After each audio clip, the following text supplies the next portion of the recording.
सर्वांना सप्रेम जय भीम, सप्रेम नमस्कार, जय संविधान. सर्वसामान्य भारतीय नागरिकांनो, पुन्हा एकदा आपल्याशी सुसंवाद साधण्याची संधी मला या चॅनलच्या माध्यमातून मिळालेली आहे. आणि आज आपण एका ज्वलंत अशा विषयाच्या माध्यमातून आपल्या सद्सद विवेक बुद्धीला अंतर्मुख होण्याचा पुन्हा एकदा आपण प्रयत्न करणार आहोत. आज या फेब्रुवारीच्या शेवटच्या दिवसात 2025च्या ज्या पद्धतीने 2025 आपल्याला नवीन वर्ष लागलं, तेव्हापासूनच या देशाला संविधान विरोधी शक्तीनं संविधान संपविण्यासाठी वेगवेगळ्या माध्यमातून प्रयत्न करणं चालू आहेत. आणि तेवढ्याच पद्धतीनं त्या संविधान विरोधी शक्तीला संपवण्यासाठी सुद्धा संविधानवाद्यांकडून आतोनात प्रयत्न चालू आहेत. त्यामध्ये बोटावर मोजण्या इतके आपल्या देशामध्ये आणि राज्यामध्ये जे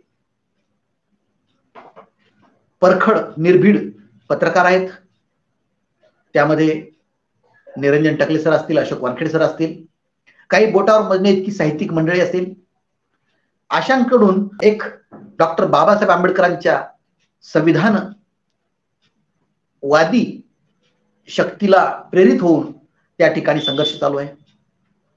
परंतु एक गोष्ट निश्चित आहे, या जगाच्या प्राचीन जगाच्या इतिहासामध्ये जर डोकावून आपण पाहिलं तर निश्चितपणे निसर्गवादाच्या नियमावर आधारित असलेली जी कोणती शक्ती असेल तिचा शेवटी विजय झालेला आहे, हे मात्र या ठिकाणी निक्षून सांगावंसं वाटतं.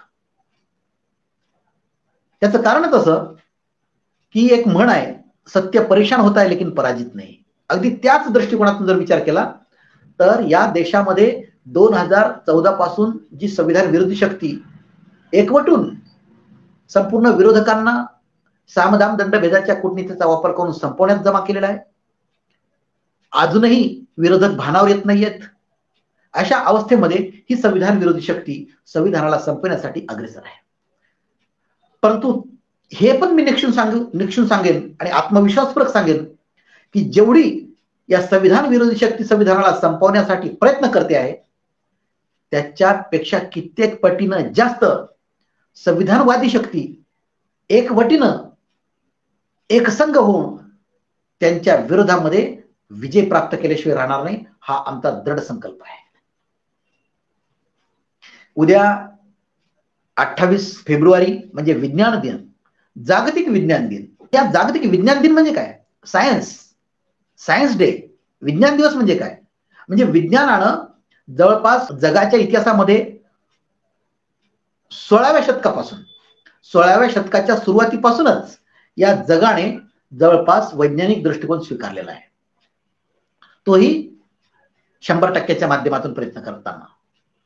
आणि हा वैज्ञानिक दृष्टिकोन ज्या पद्धतीनं सुरुवात झाली, तो सुरुवात म्हणजे मग गॅलिलिओ असतील, आयझॅक न्यूटन असतील, आताचे स्टीफन हॉकिंग असतील, अल्बर्ट आइन्स्टाईन असतील, डॉक्टर लिनस पाउलिंग असतील, डॉक्टर ओपनहायमर असतील, म्हणजे 15व्या शतकाच्या शेवटापासून ते आजपर्यंत या संपूर्ण जवळपास 500 ते 550 वर्षामध्ये जेवढे काही संशोधक आणि वैज्ञानिक होऊन गेले, ज्यांनी ही वैज्ञानिक क्रांतीची सुरुवात केली, त्यांचा एक आणि केवळ एकमेव आणि एकच दृष्टिकोन होता की या जगाला मानवतेचं कल्याण करण्यासाठी जो सद्विचारी सद्गुण आहे तो जोपासण्यासाठी ज्याची आवश्यकता आहे, तो सद्गुण म्हणजे वैज्ञानिक दृष्टिकोन.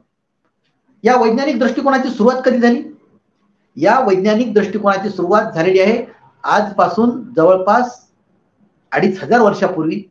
या विश्वामध्ये प्रथम तथागत भगवान बुद्धांनी हा वैज्ञानिक दृष्टिकोनाची देण दिलेली आहे या जगाला. जेव्हा तथागत भगवान बुद्धांनी आपल्या धम्माच्या संशोधनामध्ये आणि तत्वज्ञानामध्ये कर्मवादाचा सिद्धांत मांडला, ज्याला कार्यकारण भावाचा सिद्धांत म्हणतात किंवा ज्याला कर्मवादाचा सिद्धांत म्हणतात, तो सिद्धांत काय सांगतो? तो सिद्धांत हाच असतो की डोळ्यानं दिसल्यानंतर त्याचं अनुभव आला पाहिजे. कानाने ऐकून त्याची जाणीव झाली पाहिजे, नाकाने सुगंधी दुर्गंधी समजली पाहिजे, जिभेनं त्याची चव समजली पाहिजे आणि हाताने स्पर्श केल्यानंतर जाणीव झाली पाहिजे. हे जे आपले 5 इंद्रिय आहेत, कान, नाक, डोळे, जीभ आणि हात, या 5ही इंद्रियाच्या सोबतच आपल्या छातीच्या पिंजऱ्यातील एका हाताच्या मुठी एवढं जे हृदय असतं, त्या हृदयाचं वैचारिक तरंग आपल्या मेंदूच्या मागच्या भागाशी जेव्हा संलग्न होतो, संयोग होतो, त्यामधून आपल्या हृदयामध्ये सदसद विवेक बुद्धी जागृत होते. म्हणजेच आपल्या 5 इंद्रियासोबत हृदयातील सदसद विवेक बुद्धी संयोग होऊन जी सदसद विवेक बुद्धी जागृत होती, ज्याला विवेकवाद म्हणतात, आणि त्या माध्यमातून जे सत्य समजतं तेच सत्य म्हणजे विज्ञानाचा प्रथम पाया. आणि या सत्याच्या माध्यमातून जी जाणीव संवेदनाला आपल्याला संवेदना होतात, जाणीव निर्माण होते, त्यालाच तर विज्ञान म्हणतात. आणि या 500 वर्षाच्या काळामध्ये या वैज्ञानिकांनी याच तथागत भगवान बुद्धाच्या कम्मवादाच्या सिद्धांताला, कार्यकारण भावाच्या सिद्धांताला, कर्म सिद्धांताला काय सांगितलेलं आहे? आदर्श मानलेला आहे. आणि त्या सिद्धांतामुळेच आम्ही ही वैज्ञानिक क्रांती करू शकलो, असं प्रथमदर्शी संपूर्ण वैज्ञानिकांनी, संशोधकांनी मान्य केलेलं आहे की तथागत भगवान बुद्ध हे विश्वाचे पहिले मनोवैज्ञानिक आहेत, पहिले वैज्ञानिक म्हणून मान्य केलेलं आहे. याचा अर्थ स्पष्ट आहे की जो उद्याचा 28 फेब्रुवारीचा विज्ञान दिन आहे, त्या विज्ञान दिनाचे जनक तथागत भगवान बुद्ध आहेत. आणि त्याच तत्वज्ञानाला अनुसरून 16व्या शतकापासून ते आजपर्यंत या विज्ञानानं आपल्या जगामध्ये पूर्ण क्रांती केली. आता जो सर्वसामान्य जी जगातली सर्वसामान्य जनता आहे, जी देशातली सर्वसामान्य जनता आहे, या संपूर्ण जनतेने याच मार्गाचा जर अवलंब केला, याच कम्मवादाच्या, कर्मवादाच्या सिद्धांताचा आपल्या आचरणातून अंमल केला, तर निश्चितपणे आपण सत्यापर्यंत पोहोचू शकतो. जे सत्य आपल्या डोळ्याला दिसू शकतं, जे सत्य आपल्या नाकानं त्याची दुर्गंधी सुगंधी कळू शकते, जे सत्य आपण कानाने ऐकू शकतो, जे सत्य संपूर्ण आपल्या सद्सद योग बुद्धीच्या माध्यमातून, हृदयाच्या माध्यमातून आपण ते जाणू शकतो, असं सत्य समजणं हेच तर सत्य शोधक समाजाचा उद्देश आहे. महात्मा फुले यांनी सत्यशोधक समाजाची जी स्थापना केली ती याच माध्यमातून केलेली आहे.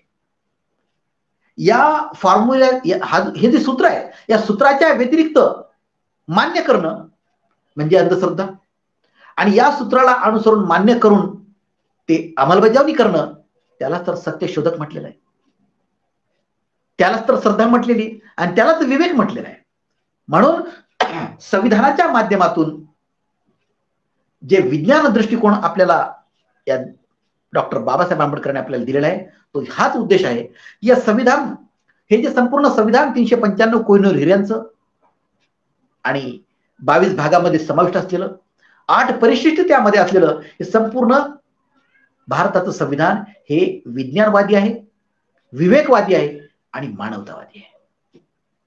विज्ञानाला जोपर्यंत आपण जोपासू शकत नाही, तोपर्यंत आम्हाला विवेकही कळणार नाही. आणि जोपर्यंत विज्ञानवाद कळणार नाही, विवेकवाद कळणार नाही, तोपर्यंत आम्हाला मानवतावाद सुद्धा कळू शकत नाही. आणि मानवतावाद म्हणजे काय? मानवतावाद म्हणजे केवळ माणसापुरता मर्यादित अजिबात नाही, तर संपूर्ण सजीव सृष्टीचं कल्याण निर्जीव सृष्टीच्या सहाय्याने कसं करता येईल, हा विचार अंमलात आणणे म्हणजे मानवतावाद. आणि हाच मानवतावाद या संविधानातून अधोरेखित झालेला आहे. म्हणून उद्याचा जो विज्ञान दिन आहे, त्या विज्ञान दिनाचं महत्व हेच यासाठीच आहे की या जगाच्या संपूर्ण सर्वसामान्य जनतेने विज्ञानाच्या दृष्टिकोनातून आपण त्याला तपासलं पाहिजे. डॉक्टर बाबासाहेब आंबेडकरांनी जेव्हा भारताचं संविधान प्रदान केल्याच्या नंतर, जेव्हा ज्या पद्धतीनं ख्रिश्चन धर्माला बायबल ग्रंथ आहे, इस्लाम धर्माला शरीफ कुराण आहे, शीख धर्माला गुरु ग्रंथ साहिब आहे, हिंदू धर्माला चतुर्वेद आहे, म्हणजे प्रत्येक धर्माला ग्रंथ आहे. तर मग ज्या पद्धतीनं बाबासाहेबांनी आम्हाला धम्म दिला, त्या धम्माला सुद्धा त्रिपिटक ग्रंथ आहे. परंतु अर्वाचीन काळामध्ये त्या त्रिपिटक ग्रंथाची ओळख सर्वसामान्यातल्या सर्वसामान्य जनतेला होऊ शकत नाही. म्हणून डॉक्टर बाबासाहेब आंबेडकरांनी या भगवान बुद्ध आणि त्यांचा धम्म हा जो ग्रंथ आपल्याला लिहून प्रदान केलेला आहे, तो यासाठीच की सर्वसामान्य जनतेपर्यंत बुद्ध धम्माचा जो पवित्र ग्रंथ आहे त्याची ओळख या ग्रंथामधून झाली. हे करत असताना डॉक्टर बाबासाहेब आंबेडकरांनी या ग्रंथामध्ये काही अशा क्लिष्ट बाबी टाकलेल्या आहेत, ज्या क्लिष्ट बाबी अंधश्रद्धेच्या माध्यमातून व्यक्त होऊ शकतात. परंतु हे बाबासाहेबांनी मुद्दाम का टाकलेला आहे की आमचा जो काही समाज आहे, जो बौद्ध आहे, जो बुद्धिवादी बौद्ध आहे, त्यांनी हा ग्रंथ वाचन करताना स्वतः विज्ञानाच्या कसोटीवर 100% कसा उतरवता येईल यासाठी त्यांनी आपली मानसिकता खर्ची केली पाहिजे, यासाठी त्यांनी आपली विवेकशक्ती वापरली पाहिजे. हे आव्हान या ग्रंथामधून बाबासाहेबांनी दिलेलं आहे. आणि जर समजा या ग्रंथातल्या ज्या काही क्लिष्ट बाबी आहेत, ज्या अंधश्रद्धेच्या माध्यमातून झुकत्या दिलेल्या आहेत मुद्दाम करून, परंतु माझा जो काही सुशिक्षित समाज आहे, जो धम्माला सुशिक्षित समाज मानतो, त्या सुशिक्षित समाजाने या ग्रंथाकडे वैज्ञानिक दृष्टिकोनातून कसं पाहावं याचं आव्हान या ग्रंथामधून दिलेलं आहे. आणि म्हणून त्यामध्ये क्लिष्ट बाबी टाकलेल्या आहेत मुद्दाम. याचा अर्थ स्पष्ट आहे की डॉक्टर बाबासाहेब आंबेडकरांनी या ग्रंथामधून या बुद्धिजीवी वर्ग निर्माण करण्याचा प्रयत्न केलेला आहे, विज्ञानवादी वर्ग निर्माण करण्याचा प्रयत्न केलेला आहे, विवेकवादी आणि मानवतावादी वाचक आणि वर्ग निर्माण करण्याचा प्रयत्न केलेला आहे. ही बाबासाहेबांनी आमची घेतलेली एक प्रकारे परीक्षा आहे. आणि या परीक्षेमध्ये पास होण्यामध्ये आम्ही आजपर्यंत अपयशी ठरलो आहोत गेल्या 75 वर्षापासून. आम्ही पाहतो अनेक ठिकाणी बुद्ध विहारामध्ये या भगवान बुद्धांनी त्यांचा धम्म या ग्रंथाचं पठण होतं. अनेक बोधाचार्य त्याचं पठण करतात, अनेक भिक्खू संघ त्याचं पठण करतो. परंतु या क्लिष्ट बाबी जेव्हा येतात त्यावेळेस हीच वाचक मंडळी, पठण करणारी मंडळी जम्पिंग करतात, तो भाग सोडून देतात. आणि तो भाग सोडल्यामुळं आमच्याकडूनच हा विज्ञानवादी दृष्टिकोन या ठिकाणी आम्ही अपयशी ठरतो लोकांना समजून सांगण्यामध्ये. आणि म्हणून बौद्ध धम्माचा प्रचार आणि प्रसार या ठिकाणी एक प्रकारे हिंदू धर्माच्या अंधश्रद्धाळू भावनेकडे झुकण्यासारखा आहे. तथागत भगवान बुद्धांच्या काळामध्ये लिपी नसल्यामुळं, कुणी त्यामध्ये लिहून ठेवलं नसल्यामुळं त्यामध्ये त्या त्रिपिटक ग्रंथाची निर्मिती तथागत भगवान बुद्धाच्या नंतर 350 वर्षांनी निर्मिती झाली. तथागत भगवान बुद्धाचा जो काही धम्माचं संशोधन आहे ते मुखोद्गत भिक्खू संघामार्फत आमच्यापर्यंत पोहोचलेलं आहे. परंतु या एवढ्या वर्षाच्या कालखंडामध्ये पुलाखालून किती पाणी वाहून गेलं असेल याची कल्पना केलेली बरी. म्हणून तथागत भगवान बुद्ध एका ठिकाणी सांगतात की ज्या पद्धतीनं भगवान बुद्धाने भजंत आनंद जंगलातून जात असताना झाडाखालीची काही पडलेली पानं तथागत उचलतात आणि आनंदाला देतात आणि आनंदाला सांगतात ही मोज. आनंदा मोजतात, ती सांगतात की तथागता ही 7 पानं आहेत. तथागत आनंदाला म्हणतात की आनंदा, या पृथ्वी तलावर जेवढी वृक्ष आहेत आणि त्या वृक्षांना जेवढी पाने आहेत एवढा अगाध असा हा धम्म आहे. परंतु मी तुम्हाला केवळ ही 7च पानं देऊ शकतो. कल्पना करा, अगाध असलेला धम्म 7 पानच तथागत भगवान बुद्ध आपल्याला प्रदान करतात आणि त्या 7 पानापैकी एका पानाचा छोटासा तुकडाच आमच्यापर्यंत या 2025च्या काळापर्यंत पोहोचत असेल तर आम्ही धम्माच्या सत्यापर्यंत आम्ही कधी पोहोचू. आणि हे काम तथागतांच्या नंतर जेवढे काही भिक्खू संघ होऊन गेले, थेरो महाथेरो, आज जे थेरो महाथेरो आहेत, आजची अवस्था काय आपल्याला माहिती. परंतु हे जे थेरो महाथेरो होऊन गेले त्यांचं नैतिक कर्तव्य हे होतं की या तथागत भगवान बुद्धाच्या या धम्माच्या संशोधनामधून जे काही उणीवा आहेत त्या उणीवा बाजूला करून लोकांमध्ये विज्ञानवादी धम्म, विवेकवादी धम्म, मानवतावादी धम्म हा कसा आहे, अंधश्रद्धाळू अजिबात नाही, सद्विचारी कसा आहे हे पटवून देण्याचं काम या भिक्खू संघाचं हे नैतिक कर्तव्य 100% होतं. परंतु ते त्यामध्ये अपयशी ठरू शकल्यामुळं आज आम्ही तथागत भगवान बुद्धाच्या त्या धम्माच्या 100% टप्प्यावरती आम्ही पोहोचू शकतो. आणि म्हणून आम्ही या संविधानाच्या माध्यमातून विज्ञानवादी होऊ शकलो नाही, ही एक फार मोठी शोकांतिका ही या देशामध्ये आज आहे. विचार करा, या विज्ञानामुळं आम्ही काय समजतो, आमच्या देशामध्ये जेवढी काही अंधश्रद्धा आहे ती अंधश्रद्धा प्रत्येक धर्मामध्ये आहे. बौद्ध धर्मात सुद्धा आहे, फक्त प्रमाण कमी जास्त असेल. हिंदू धर्मामध्ये जास्त असेल, इतर धर्मामध्ये सुद्धा कमी जास्त असेल, बौद्ध धर्मामध्ये सुद्धा आहे. आणि ही अंधश्रद्धा असल्यामुळं आम्ही विभूती पूजेला मारक ठरतो. विभूती पूजेला आम्ही आमच्यामध्ये अंधश्रद्धा असल्यामुळं आम्हाला आमचा आत्मविश्वास नष्ट होऊन आमच्यामध्ये नकारात्मकता येते. आम्ही समजून घ्या, आम्ही विज्ञानवादी नाही म्हणून, आम्ही विवेकवादी नाही म्हणून, आम्ही मानवतावादी नाही म्हणून आम्ही काय होत नाही, आम्ही सद्विचारी बनत नाही. आणि सद्विचारी न बनल्यामुळं, आम्ही अंधश्रद्धाळू असल्यामुळं आमच्यातला आत्मविश्वास नष्ट झालेला आहे. आणि आमच्यातला आत्मविश्वास नष्ट झाल्यामुळं आम्ही निराशावादी आहोत, आम्ही निगेटिव्ह आहोत. आणि निराशावादी असल्यामुळं आमच्यामध्ये आमच्यावर राज्य करणारी मंडळी, जी राज्यकर्ती मंडळी आहे, तिचे आम्ही गुलाम झालेलो आहोत. आम्ही तिचे गुलाम झालो. आणि म्हणून आमच्यामध्ये विभूती पूजा आलेली आहे, जी विभूती पूजा लोकशाहीला, संविधानाला मारक आहे. आणि ती मारक असल्यामुळं आज आमच्यावरती ही संपूर्ण देशातली आणि राज्यातली राजकीय मंडळी आम्हाला वेगवेगळ्या कारणांनी ईव्हीएमच्या माध्यमातून, महागाईच्या माध्यमातून, बेरोजगारीच्या माध्यमातून कितीही आमच्यावरती अन्याय केला, कितीही आमच्यावर कोरडे ओढले, तरी आम्ही असं म्हणू, आम्हाला गळ्या इतकं पुरलं तरी आमचं नाक अजून उघडं आहे, इथपर्यंत आम्ही गुलाम झालेलो, शरण गेलेलो, आम्ही विभूती पूजेचे त्या ठिकाणी मारेकरी ठरलेलो आहोत, गुलाम ठरलेलो आहोत.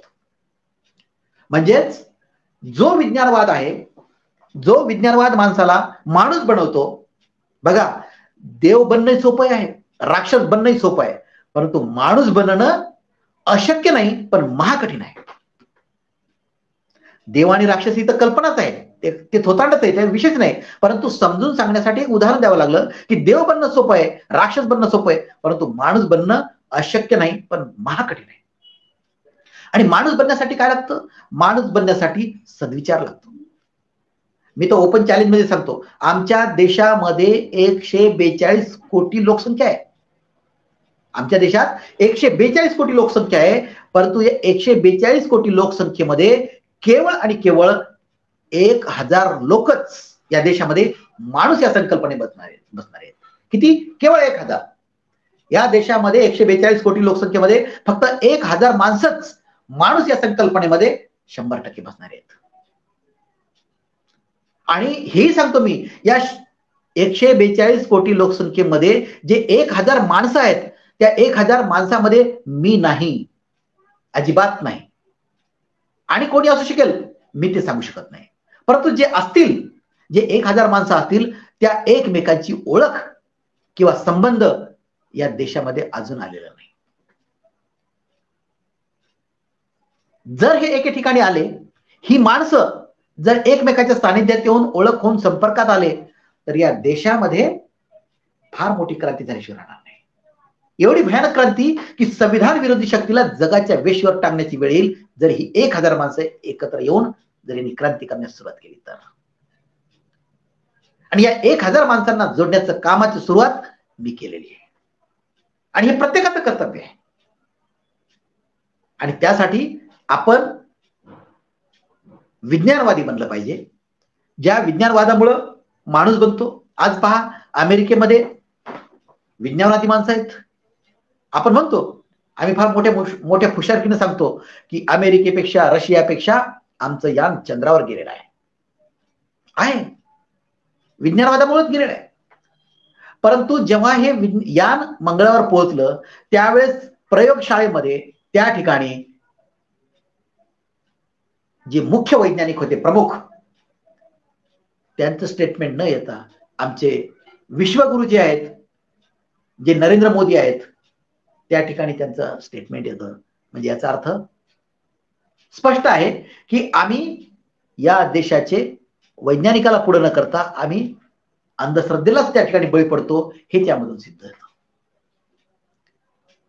म्हणून उद्याचा जो, आज बघा, उद्याचा जो विज्ञान दिन आहे त्या निमित्त निश्चितपणे कमीत कमी युवा पिढीने तरी, जी महाविद्यालयीन युवा पिढी आहे, मुलं मुली, त्यांनी तरी निदान काय केलं पाहिजे, त्यांनी तरी निदान या विज्ञानवादाच्या दृष्टिकोनातून आपण पुढे गेलो पाहिजे. आम्ही मोबाईल मधून, लॅपटॉप मधून, वेगवेगळ्या चॅनल्स मधून, इंटरनेटच्या माध्यमातून आम्ही जगाला मुठीत केलेलं आहे. परंतु आमच्या हृदयातील सतत विवेक बुद्धी मारून टाकण्याचं काम सुद्धा ही सगळी यंत्रणा करते. आम्हाला व्यसनी बनवते, आम्हाला यंत्रासारखं गुलाम बनवते. आणि यंत्रासारखं जर गुलाम आम्ही बनत असू, बटन दाबल्यानंतर उठणे, बटन दाबल्यानंतर हालचाल करणे, बटन दाबल्यानंतर विचार करणे, अशी जर प्रक्रिया होत असेल तर निश्चितपणे यंत्र आणि मानव यामध्ये फरक राहणार नाही. आणि म्हणून या विज्ञानवादाला आपल्याला आपल्या हृदयातील विवेक शक्तीशी जोडून या कर्मवादाच्या सिद्धांतानुसार, कर्मवादाच्या सिद्धांतानुसार, कार्यकारण भावाच्या सिद्धांतानुसारच आपल्याला माणूस बनवून सत्यापर्यंत पोहोचावं लागेल. तेव्हाच आजपर्यंत जेवढी काही वैज्ञानिक मंडळी होऊन गेली, शास्त्रज्ञ होऊन गेली, त्यांनी त्या पद्धतीने सत्यापर्यंत पोहोचले आणि त्यांनी संशोधन केलं आणि त्यांनी मानवी जीवनाचं कल्याण केलं, म्हणून तर ते मानववादी ठरले. त्यामध्ये अल्फ्रेड नोबेल असतील, त्यानंतर अल्बर्ट आइन्स्टाईन असतील, डॉक्टर लिनस पाउलिक असतील, डॉक्टर ओपनहायमर असतील, गॅलिलिओ असतील, ही सगळी मंडळी जी संशोधक आणि तत्वज्ञ होऊन गेली. आणि ही सगळी संशोधक मंडळी तत्वज्ञानीच होती. परंतु यांच्या तत्वज्ञानाचा, यांच्या संशोधनाचा लाभ येथील राजकारणी मंडळी, जी सत्ताधारी मंडळी, जी साम दाम दंड आणि भेदाच्या कूटनीतीची असते, त्या मंडळींनी यांच्या तत्वज्ञानाचा स्वार्थ साधला आणि संपूर्ण मानवतेला कलंकित करण्याचं काम केलं आहे. आज आमचं जग 24,000 अणुबॉम्बवरती जे झोके घेत आहे, टांगती तलवार आहे, ही पृथ्वी कधीही नष्ट होऊ शकते, अशा पद्धतीची जी काही परिस्थिती आमच्या जगावर लागलेली आहे, ती यांनीच, या कूटनीतीच्या सत्ताधारी सगळ्या देशातल्या राजकारणी मंडळींनी, मग ते हुकुमशाह असतील, राजे असतील किंवा प्रधानमंत्री असतील, या सगळ्यांनी मिळून ही परिस्थिती निर्माण झाली आणि आमच्यावरती पृथ्वीला नष्ट करण्याची ताकद निर्माण करून टाकली या 24,000 अणुबॉम्बच्या माध्यमातून. जोपर्यंत प्रत्येक देशातील, मी आता एका देशापुरतं मर्यादित बोलत नाहीये, मी संपूर्ण जगाच्या नागरिकांच्या माध्यमातून बोलतोय, जोपर्यंत आपल्या जगाचा नागरिक, निदान या देशाचा तरी नागरिक, जोपर्यंत आपल्या स्वतःच्या सद्सत विवेक बुद्धीला अंतर्मुख होऊन सत्यापर्यंत पोहोचून आपली विवेक शक्ती जागृत होऊन सत्य असत्य, कुशल अकुशल, चांगलं वाईट, खरं खोटं, भलं बुरं याचा फरक करून जे सत्य, जे चांगलं आहे तेच स्वीकारत नाही, तोपर्यंत आमचा देश या संपूर्ण सत्ताधाऱ्यांचा, संपूर्ण राजकारण्यांचा, आमचा हा देश गुलाम बनून जाईल. आणि त्याला कारणीभूत आजच्या 2024 मध्ये ज्या काही निवडणुका झाल्या, लोकसभेच्या निवडणुका झाल्या, विधानसभेच्या झाल्या, या सगळ्या निवडणुकीच्या माध्यमातून ज्या पद्धतीनं या RSSनी, या भाजपनी ज्या पद्धतीनं या EVMचा वापर करून संपूर्ण आमच्या 142 कोटी जनतेचं लोकशाहीमधील मतदानाचा हक्क हिरावून घेतला, तेच इलेक्ट्रॉनिक वोटिंग मशीन आज आमची संविधान विरोधी शक्ती म्हणून कार्यरत आहे. आज आमच्यासाठी मनुस्मृती म्हणून कार्यरत आहे, मनुवाद म्हणून कार्यरत आहे. हे सत्य आपल्याला नाकारता येत नाही आणि या सत्याला, या EVMला या जगाच्या वेशीवर टांगून जोपर्यंत आम्ही हद्दपार करत नाही तोपर्यंत येथील जी काही व्यवस्था आहे ती व्यवस्था आपल्याला संपवून टाकल्याशिवाय राहणार नाही. आणि त्यासाठी जेवढा तुमच्यामध्ये डॉक्टर बाबासाहेब आंबेडकरांनी दिलेल्या संविधानातून आरक्षणाचा लाभ घेऊन जी तुम्ही विद्वत्ता मिळवली असेल, 1%, 2%, 5%, 10%, 50%, 100% काय असेल ते, जी बाबासाहेबांच्या आदर्शामधून तुम्ही स्वतःमधून जी काही विद्वत्ता मिळवलेली असेल, जर खरोखर मिळवली असेल तर त्या विद्वत्तेचा वापर तुम्ही या संविधान विरोधी शक्तीला संपवण्यासाठी केला पाहिजे. तरच तुम्ही बाबासाहेबांचं नाव तुमच्या मुखातून काढण्याच्या लायक आहात, अन्यथा तुम्ही नालायक आहात.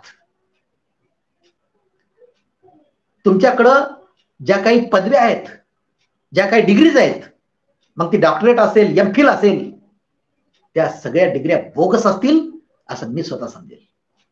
जोपर्यंत त्या पदव्यांचा सद्गुण जोपर्यंत समाजामध्ये बाहेर पडत नाही, जोपर्यंत संविधान विरोधी शक्तीला संपवण्यासाठी बाहेर पडत नाही, तोपर्यंत तुमच्या पदव्या आणि तुमचा तो पगार तुम्हालाच लखला आणि तुम्ही त्यामधून शंड आणि निपजला हेच सिद्ध होईल. आणि त्यासाठी मी तुम्हालाही सोडून देईल. असं समजेल की या देशामध्ये बुद्धिजीवी वर्ग राहिलेला नाहीये. मग आता मला यावं लागेल या देशातील 142 कोटी लोकसंख्येपैकी जी 85% जनता आहे सर्वसामान्य, त्याच सर्वसामान्य जनतेला गुलामीची जाणीव करून देण्याचं काम मी यापुढे करेल. माझ्यासारखी जी मंडळी आहे ती करेल. कारण शेवटी डॉक्टर बाबासाहेब आंबेडकर म्हणतात की गुलामांना गुलामीची जाणीव करून द्या, म्हणजे तो बंड करून उठल्याशिवाय राहणार नाही. हा डॉक्टर बाबासाहेब आंबेडकरांचा जो आत्मविश्वास आहे, या आत्मविश्वासाच्या पोटीच या बुद्धिजीवी वर्गाला बाजूला टाकून देऊन सर्वसामान्य जनतेला त्यांच्या गुलामीची जाणीव संविधानाच्या जागृतीच्या माध्यमातून करून देण्याचा शेवटच्या श्वासापर्यंत मी प्रयत्न करणार आहे. आणि जोपर्यंत हे ईव्हीएम हटत नाही, जोपर्यंत संविधानाची आविष्कारिता होत नाही, तोपर्यंत मी मरणार सुद्धा नाही. आणि त्यासाठीच हा माझा शेवटचा श्वास त्या ठिकाणी असेल.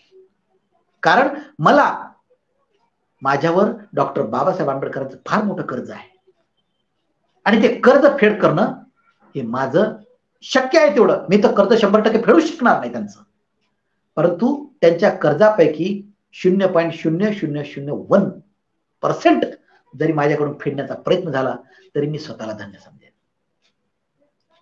भगवान बुद्धाचं, संत कबीरांचं, महात्मा फुलेंचं, सॉक्रेटिस, प्लेटो, अरिस्टॉटल, मॉन्टेस्क्यू, रुसो, व्हॉल्टेर या सर्व जगातील जेवढे तत्ववेत्ते आणि महापुरुष होऊन गेले या सर्वांचं कर्ज माझ्यावर आहे.